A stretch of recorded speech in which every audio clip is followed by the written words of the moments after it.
The new coronavirus variant discovered in Britain with a higher transmission rate is not yet out of control and can be contained using existing measures, the World Health Organization said on Monday.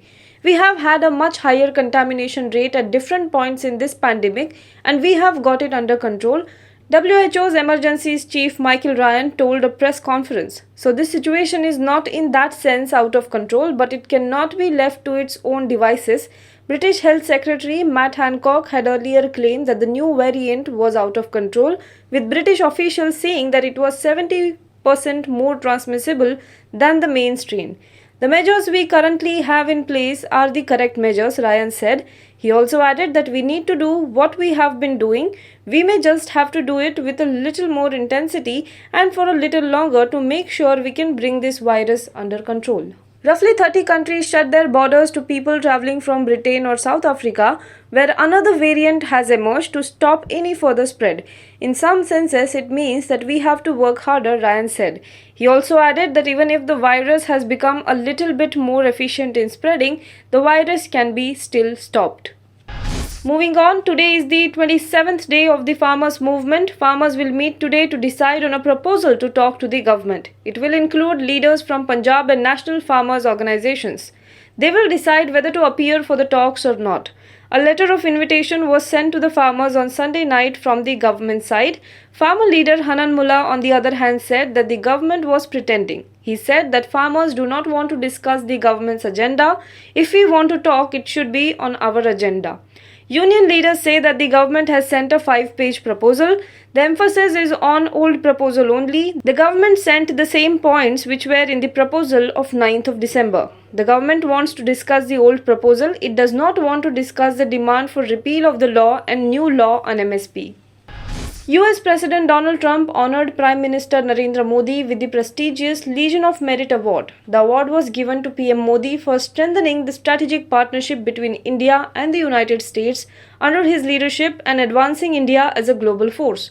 India's ambassador to the US, Taranjit Singh Sandhu, accepted the award on behalf of Prime Minister. He was presented the award at the White House by US National Security Advisor Robert O'Brien.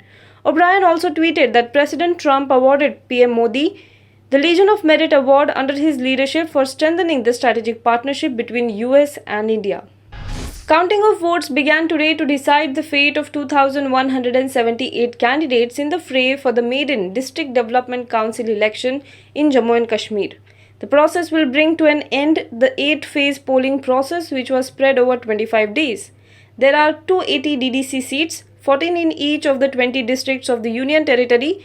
The polling was held over 8 phases beginning November 28 and ending on December 19, as 51% of the 57 lakh eligible voters exercised their franchise in the elections, which were largely peaceful. India added only 19,556 new coronavirus infections in the past 24 hours, the lowest since early January, according to the Health Ministry data released this morning. The country's total number is now at 1,75,116. The number of COVID-related deaths reported from across the country in this period was 301, which has taken the total death toll in the country to 1,46,111. In India, Maharashtra, Karnataka, Andhra Pradesh, Tamil Nadu and Kerala remained the worst hit states, though others like Delhi, West Bengal and Madhya Pradesh also reported high numbers of fresh cases in the past 24 hours. Now be the first to know about the latest updates on our new news app. Go on your Android or iOS, search for HW News Network. Download our app, choose the language you prefer to get updates in, and be up to date with the latest news.